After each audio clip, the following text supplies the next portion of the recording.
And I know we're verging on first world problem territory, you know. We've all seen that meme image. But I really think that 2, 3, 4... What do we count as? 2, 1, 2, 3, 4, 5, 6... Okay, that does line up. But yes, I really do think there is a very specific problem that occurs to people who come from a certain background in a certain generation. I mean, our grandparents, in general, were the part of the generation, one of two generations. Either that generation that came of age during the Second World War and many of them fought in it, or the generation that came immediately after. You know? I mean, my grandparents were born in the 20s and 30s, as were many grandparents, people in my generation. And my parents were born in the 50s. As were most parents in my generation, once again. Most people I know, their parents were born anywhere from the late 40s to maybe the early 60s at the latest, and that's what they consider the baby boom generation. You know, people in my generation are almost entirely the children of baby boomers, and my parents certainly count in that generation, the both of them. Now, we've had 2 generations in a row where they were living in increasingly better times. For example, our grandparents' generation did a lot better than their parents did because of the booming post-war economy and all the advances and, you know, both social and technological that occurred in that time that enabled them to have a better life. Now, when our parents came of age in the 70s and 80s, things were still growing at enough rate, and it was still not all that hard to start out in the world. And so they, in many cases, did even better than their parents did. I mean, I know that's the pattern in my family. I mean, at least in my direct family line, like my father did a lot better than his grandfather. Not because he was necessarily smarter or more talented than my grandfather was. He just lived during different times where different opportunities were open to him. And that enabled him to, you know, move forward in the world. And I think, but that has sort of given a cultural sense that that's the natural and expected way of things. It's like,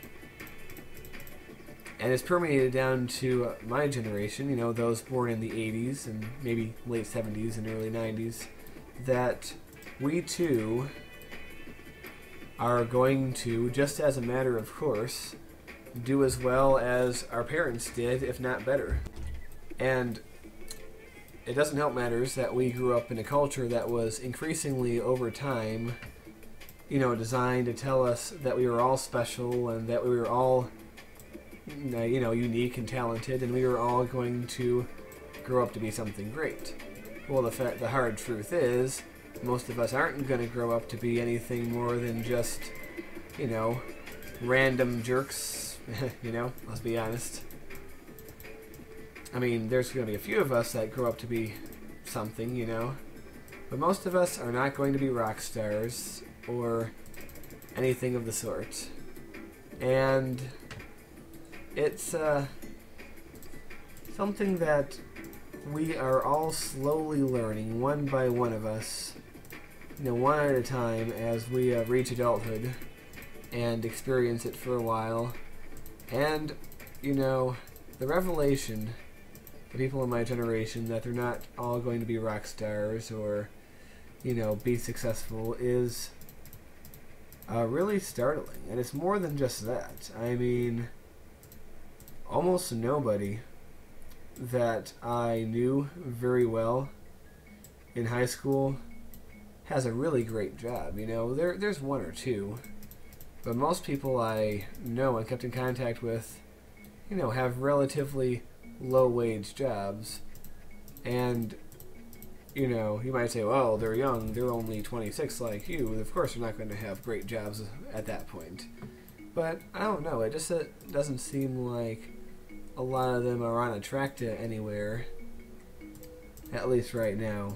And it seems that people are discovering that they're not going to have the lifestyle that their parents did. It just seems like, you know, people in my my generation are going to live in smaller houses and have smaller dreams, not be able to go on as many trips or buy as many nice things. I mean, that the lack of actual money doesn't stop a lot of them, you know. But because they grew up with those things and they just sort of expected that they ought to have them because they always did when they were growing up, so they'll buy those things regardless of whether they have the money or not. But, you know, and also we're in a culture that increasingly puts debt on people, you know, or, you know, causes us to put debt on ourselves, you know. And that's one of the big causes for the financial meltdown, of course. So, I guess what I'm trying to say by all this is our generation was just built up with such high expectations of what we were going to do when we reached our adult years. And you know what? I don't need this stretch of road. Nature preserve. Yeah, our generation was just coked up on so many ideas of what we were going to be that when the truth came, it was very hard to swallow, you know? And it still is hard to swallow. Even when you come to the realization, you know, when you acknowledge it, still your heart rebels against it because your entire life you've been taught something else, you know? You've been led to believe something else. And, you know, I know the trend is not absolute. There are people my age that I have contact with that are 4, 5, 6 going on to bigger and better things in life, but ooh, a stadium. But by no means are they the majority or even close to it. It's a tough thing. But the thing is, I really just don't know where we're all going to go from here. I think we're just in trouble as a generation, and there's going to be a lot of problems further on when the baby boomers retire and a certain Generation X as well. When I say Generation X, I mean the people who came between the baby boomers and my generation. You know, mostly people born in the late 60s, you know, the mid-60s through the mid-70s, approximately. That's Generation X. And they had the beginnings of those problems that I talked about. And that was expressed largely in a lot of the teen movies in the 80s. You know, like Breakfast Club and stuff. That was that generation. My generation was still babies at the time, so it obviously wasn't about them. But that was like the first generation that dealt with those things in a large scale. But it just seemed like in that generation there was still a bit more of a rooting in actual, you know, things that made sense. And my generation just went even deeper into fantasy. So I kind of feel when it's time for my generation to take the reins, we're going to have a tough time in this country and, you know, possibly other Western countries too, because I just think, you know, my generation just isn't prepared and doesn't have the tools it needs. Like, people in my generation, very few of them went and studied something practical in college. And, I mean, I had so many people whose dads were like businessmen and realtors and stuff, and when they went to go to college, it's like, oh, I'm going to be an art major, or I'm going to do this, I'm going to follow what I love. Well, it seems that happens so much, you know, and my, because, you know, I went to high school in a town that was middle class, you know, upper middle class at that, and, you know, I would say a solid 90% of the people in my school had fathers and mothers, in many cases, that had really good jobs and were really successful. And only a small fraction of those kids are going to get it, you know. Whatever work ethic the parents had was not really transferred down to the children.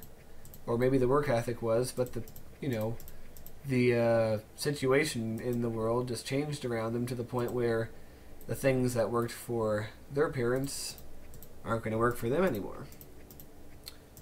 And so they're not going to be able to succeed. And I kind of just feel that, you know, I mean, we right now in America, we're still strong because we have a lot of people with specialized knowledge in things. But I kind of feel like that's going to diminish over the years, and we're going to be just filled with a higher percentage of just like layabouts or people who work hard but only know certain things, like not real useful things at that. I mean, the last time we as a society really had to band together and do something together was really World War II, and my grandparents' generation lived through that, and while my parents' generation then didn't live through that themselves, they were so close to it in time that the lessons imparted from their, you know, from their parents largely left an impact on them. But by the time it got to our generation, my generation, you know, it was ancient history. Anyone who fought in the war was an old codger. And the generation of my children, and the, you know, if I have children, and other people in my generation, when they have children, those kids aren't going to know any veterans from World War II at all. It's going to be just something that's purely history. I mean, at least I can say that I knew my one grandfather who fought in World War II. I mean, I don't know if he actively fought, but he was stationed on Okinawa for a while. But even so, my generation came of age after the Cold War ended, and some people very presumptuously deemed it the end of history, which is very silly. And they should have known how silly it was at the time, even. Because, you know, history's never over. But I think that just we're not doing so well, and what I'm worried about is over in China. They are really pushing their kids to learn and to develop a lot of knowledge. I feel that, you know, China's no match for us right now in any way, you know. But in, I don't know, let's say 20 or 30 years, I really think China's going to be a real problem. And, you know, nobody is giving a serious thought to it right now, which is a big mistake. Because I think unless we get our drive and ambition back as a culture, by the time I'm in my 50s, America is not going to be the predominant superpower in the world anymore. It's going to be a second-rate power, and we're going to live in a world dominated by the Chinese example. And I don't think it's just nationalism or jingoism when I say I don't want that. And I don't think you want it either. Or you shouldn't, at least. I mean, the whole idea of the liberties we take for granted, and just the idea that people can be, you know, have freedom of speech and have an opposition, you know, and be willing to think different thoughts without being killed or threatened. I mean, that is a Western invention. And it's only held up as long as Western civilization survives. And if Western civilization is gone, then those things are gone too. And those things, when you don't have them, they're hard to get, and we might not ever get them back if we lose them. So that's why I believe that the Western example, and more specifically the American example, needs to continue to be the predominant system used across the world. And 2, 3, 4, 5, 6. And I think, people say the European system is superior in many ways, and in many ways it is, but the European system is the American system. It really is. And, because the thing is, we imported it to them pretty much after the war.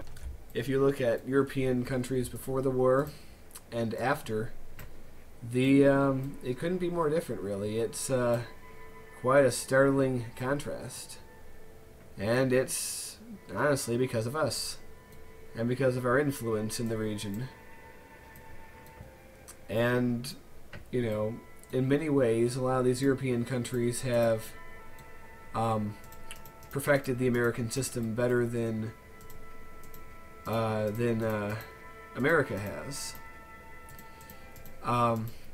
For example, I think the biggest way in which a lot of European countries have improved on our system is, there is a such thing as a balance between individualism and collectivism, or, the idea of freedom and liberties and the idea of responsibility. And there's a balance that has to be played. I mean, in China, for example, there is a very strong ethic of responsibility, but there is not much in the way of personal freedom there. Whereas here in America, we have the opposite example, although not to the same extreme. We truly do have a lack of responsibility that's endemic in our culture. And that's really what's damning us right now. I mean, we used to have a little bit more of a sense of community and a sense of, collective responsibility.